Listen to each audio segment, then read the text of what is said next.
chapter 27. And Job again took up his parable, and said, As God lives, who hath taken away my right, and the Almighty who hath dealt bitterly with me, all the while my breath is in me, and, and the Spirit of God is in my nostrils. Surely my lips shall not speak unrighteousness, neither shall my tongue utter deceit. Far be it from me that I should justify you. Till I die, I will not put away my integrity. My righteousness I hold fast, and will not let it go. My heart shall not reproach me so long as I live. Let mine enemy be as the wicked, and let him that rises up against me be as the unrighteous. For what is the hope of the godless, though he get him gain, when God taketh away his soul? Will God hear his cry, when trouble comes upon him? Will he have his delight in the Almighty, and call upon God at all times? I will teach you concerning the hand of God. That which is with the Almighty will I not conceal. Behold, all you yourselves have seen it. Why then are you become altogether vain?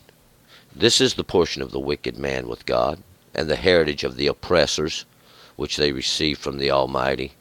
If his children be multiplied, it is for the sword, and his offspring shall not have bread enough. Those that remain of him shall be buried by pestilence, and the widow shall make no lamentation. Though he heap up silver and dust, and prepare raiment as clay, he may prepare it, but the just shall put it on, and the innocent shall divide the silver. He buildeth the house as a moth, and as a booth which the keeper maketh. He lieth down rich, but there shall be naught to gather. He openeth his eyes, and his wealth is not. Terror overtakes him like waters. A tempest stealeth away in the night. The east wind carrieth him away, and he departeth, and it sweepeth him out of his place. Yea, it hurleth at him, and spareth not. He would fain flee from its power. Men shall clap their hands at him, and shall hiss him out of his place. All right, let's go back up here to verse 1. Job's continuing in his parable. Job's response to Bildad's short statement there is going to be several chapters here. And yesterday, Job was asking these ones that was sitting there with him. We'll find out soon. There was actually four people there with him. What have they done? How have they tried to help him? They've come there and they've sat down and they've accused him and telling him all the stuff that he already knows. He understands all these things. He's trying to tell these ones that have no understanding, these are the ones that are being afflicted by what they're talking about. But Job is not this case. But Job has his understanding. Job has his knowledge. We'll find out. Job refers to it as his integrity. And Job says now that everything stands before God. God can see through everything. It doesn't matter. With the clothing was to hide your shame. The clothing means nothing to God because God's not looking on at what's on the outside. God sees what's on the inside of us. But these are, and these, just like Job said, these are just the outskirts of God's understanding. This is, let it be known that God knows what you're doing. God understands what you're doing. And because we'll find that God has set each one of us in our path, and what we should be seeking is the understanding of it. We're going to pick it up here in verse 1. And Job, again, took up his parable and said, and this parable is a similitude, a way to relate one thing to another. We're going to take these earthly understandings, or these relationships between the clouds and the rain, or the rivers and the desert and things like that, and we put them together to create an understanding or a comparison with this that we see with that which we don't, or the kingdom of God. 2. As God lives, who hath taken away my right, and the Almighty who hath dealt bitterly with me, As God lives, and Job's preparing to make a statement, as God lives, and by this, even just as firm and solid as God's alive, we know Deuteronomy says God does live, and God does speak with men, who had taken away my right. And God had taken away my right, or taken away this strength, taken away that which is correct, so to speak, and the Almighty, who hath dealt bitterly with me, or to have this bitterness that Job has found himself in, will find it's like a punishment. 3. All the while my breath is in me, and the Spirit of God is in my nostrils. But all the while my breath is in me. My spirit remains in me. It hasn't left me. And we would, if we ever experienced this, or if you've ever experienced this, you would understand more completely what this is, to literally be be subject to the wills of the flesh, and no longer the spirit being able to have its understanding.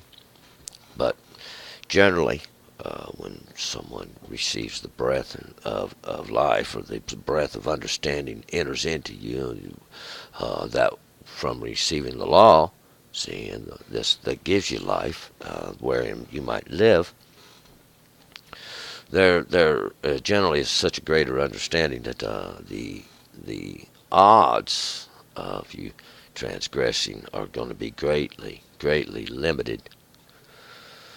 But this Spirit of God is in my nostrils. This Spirit of God, a spirit is an understanding that went forth from God. It was a representative of God. It was the law and the understanding of it. And that's that spirit that enters into you when you seek the understanding of it.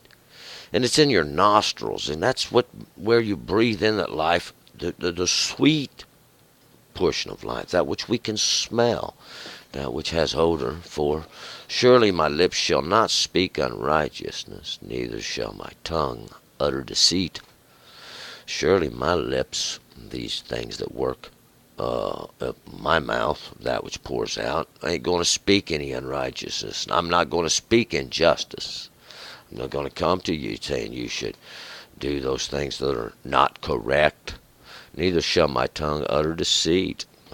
My tongue, that's which works in the mouth, that which worketh within, that which pours out. See, it's not going to utter any deceit. There's not going to be no lies. Well, we'll find it has no reason to lie. There's no gain in it. He's not trying to seek gain from it. There's no value of any kind going to come to Job for not uttering deceit. We'll find the wicked, they do this continually. 5. Far be it from me that I should justify you. Far be it from me, or this is something I would do, to justify you, or to correct you. It would be really a better, this word justify is tzedak. We've heard that word many times, generally used as a name, tzedak. It means the same thing. To the righteous, the just, or to justify in this situation, to correct, or till I die I will not put away mine integrity from me. Until I die, I will not put away mine integrity from me. My integrity is like a set of values that one has. It's a set of codes, a set of ethics one develops, generally for theirself, instead of taking up another set of ethics or values, which a lot of times we can find that others have polluted. We would have our own set of values, our own set of morals, which we would have got from God based on His law and His statutes. 6. My righteousness I hold fast, and I will not let it go. My heart shall not reproach me so long as I live. My righteousness, or this my justice, that which I've done, I'll hold fast to, See, I'll hold fast to that. I will not let it go, or I ain't gonna let go of what these things that have caused me, even anything that's caused me to get where I am, whatever, anything that it's took to cause me to get where I am.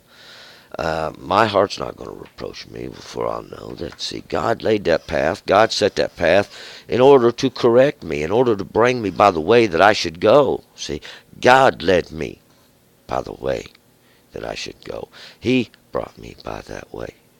And it was Him that caused me to live. 7. Let mine enemy be as the wicked. Let him that rises up against me be as the unrighteous. Let mine enemy. These are those that come against me. These that come against that this would be a truth. Because, see, they're like the wicked. All they want to do is they try to bring me down, try to humble me, even though I've been humbled by the Lord. And let him that rises up against me be as the unrighteous. And let them that come up against me, that want to accuse and find accusation against me, seeing they've not done nothing to correct their own self. They'll be just like the unrighteous, just like those that they want to go around blaming others so nobody can see what they're doing. 8. For what is the hope of the godless, though he get him gain, when God takes away his soul? Now what's the hope of the godless? These godless, the little g, these not a god, it ain't that they don't have a not a god. They may have them a not a god, but they have no understanding. See, these godless, these ones that don't have the understanding. I mean, they can make money. They can get gain. But what good's it going to do him? See, when God takes away his soul, what good's it going to do you when God takes away that spirit within, that which gives life, that which can gather understanding? What good's that going to do when God leaves you in your rich misery? 9. Will God hear his cry when trouble comes upon him? He's godless. He don't call upon God. He don't observe God's understanding. He don't want no part of God's knowledge. He don't want no part of God's ways. All he wants is wealth and treasures of this world. Is God going to listen to him when trouble comes upon him? Well, is he going to cry out to God, seeing he has no understanding who he is? Who's he going to cry to?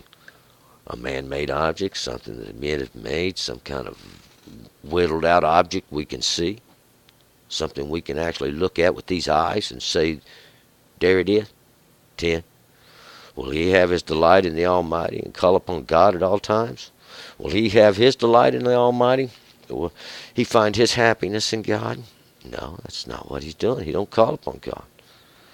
Can he call upon God at all times? Anytime he wants, anytime he needs, anytime he just wants to converse with God, anytime he wants to talk to God, thank God, give God glory for what he's done, give God thanks for what he gives, the beauty of his earth, the beauty of everything God's created, just to acknowledge God and his creation. 11. I would teach you concerning the hand of God, that which is with the Almighty will I not conceal. I will teach you concerning the hand or the works of God. See, those things are easy to see, and we can see what he's done, but it's hard to see him doing it. And that which is the Almighty, with the Almighty will I not conceal. And that which God has, I will not conceal, I will not hide from you. We'll find out all these things that God's laid up, that God possesses, great abilities. 12. Behold, all you yourselves have seen it. Why then are you become altogether vain? All you yourselves have seen this, all of, and those of knowledge, those that have the ability to see, have seen these things. But why have you made yourselves altogether vain? For why is it empty? Why is it poured out? Why is it not doing nothing? Why are you not able to change these things that are in the earth? 13. This is the portion of the wicked man with God, and the heritage of the oppressors, which they receive from the Almighty. Here's why. See, this is the portion of a wicked man with God, and this is their portion. This is what they get. See, this is their judgment. This is their punishment. And the heritage of the oppressors. The heritage, that's their inheritance. That's what they receive for an inheritance, or that which they was left by their fathers, these oppressors. These oppressors, these ones that want to press down, they want to oppress. They want to keep, and it's really just a form of slavery. It is. It's an actual form of slavery. And slavery is not limited to peoples. Slavery is they bring you under servitude of and bondage of spirit. See, and it knows no gender. It knows no color. It has no appearance, we should say, that we can recognize. And this is the bondage which they cause to toil. And this is the oppressors, see, and they do it for gain. They convert that understanding of God and knowledge and spirit of God into something we can see for gain. And this has been the case for thousands of years. There's nothing changed. The ignorant have no understanding of these things, because they seek not God and His knowledge, or His wisdom, or His understanding, which He gave you in the beginning. And this is what they receive from the Almighty. This is the consequence for their action. See, it's an automatic thing. It's automatic when they bring negative into the earth, and there's negative we see, and it's just the way it is. Though we have, it's done through the causing to forget, causing knowledge and the true knowledge. That's the law, to be done away with.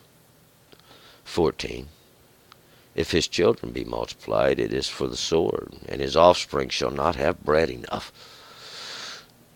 But if his children, those that come forth from him, be multiplied, he might have a bunch of children, and they might be gathered. There might be many of them, but we're going to find out.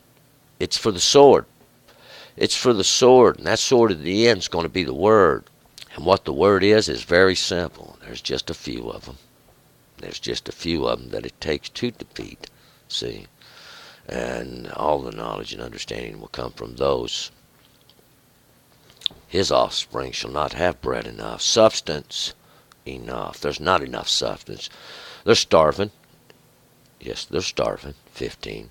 Those that remain of him shall be buried by pestilence, and his widows shall make no lamentation.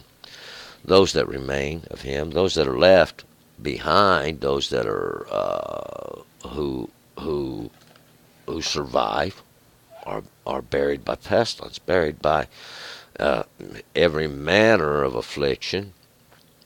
Buried means covered over is what this means. Covered over by affliction. Covered over by disaster, by destruction. And his widows shall make no lamentation.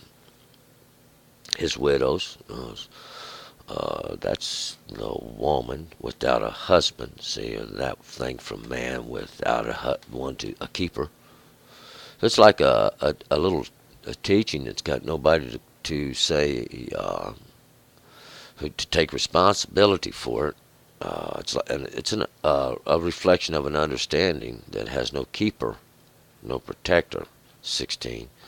Though he heap up silver as the dust and prepare raiment as the clay.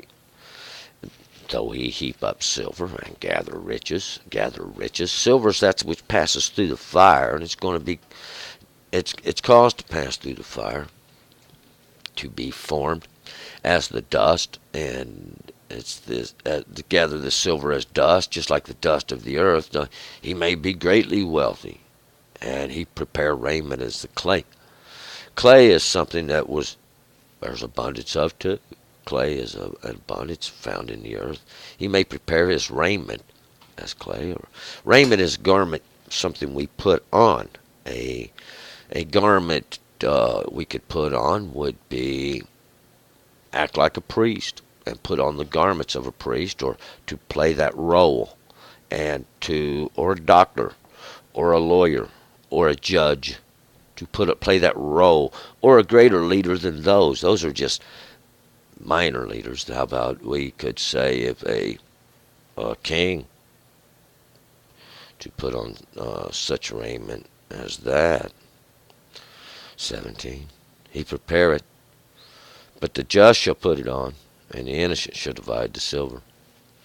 Yea, he shall prepare it, he shall make it, but we'll find out the just shall put it on.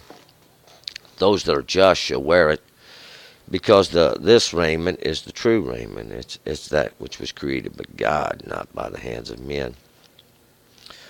The innocent shall divide the silver. The silver is that which was caused to pass through the fire, and the innocent are those that have no guilt. In other words, everything he has is given to others. All the greatness and all the goodness is laid up for others. 18. He builds his house as a moth, and as a booth which the keeper makes. He builds his house just like a moth. That's where you've come to die. He builds like a booth which a keeper makes, and a booth is like somebody who would seek a little shelter from the sun, and what it is just like somebody who would tend or be a keeper of a field, or a keeper would make a booth there where he could sit and guard there from the field. In this period of time, this booth would be a place of rest, which a keeper makes for himself. 19. He lies down rich, but there shall be naught to gather it. He openeth his eyes, and his wealth is not. He lies down rich. Yeah, he lays down rich. He is, man, because he's gathered great wealth to himself. But there shall be nothing to gather. When he awakes, we'll find out that it's all gone. He doesn't realize he's died. He opens his eyes, and his wealth is not. He opened his eyes, and his wealth's gone. It's not there no more. 20. Terrors overtake him, like the waters. A tempest stealeth away. A tempest stealeth him away in the night. Terrors overtake him. Now what? Now what, so to speak? Now what? These terrors of like waters, just like a great flood of understanding coming in. The tempest, it's like a storm. It steals him away in the night. Just like a storm, a tempest has come. We could look at this like a tornado come and blowed away his little hut in the night. 21. The east wind carrieth him away, and he departeth, and it sweepeth him out of his place. The east wind, that's a understanding. See, east is when you look towards the east, we see the sun coming up in the morning. This is where the light comes from. This is where understanding comes from. This is where that which makes known comes from, the sun.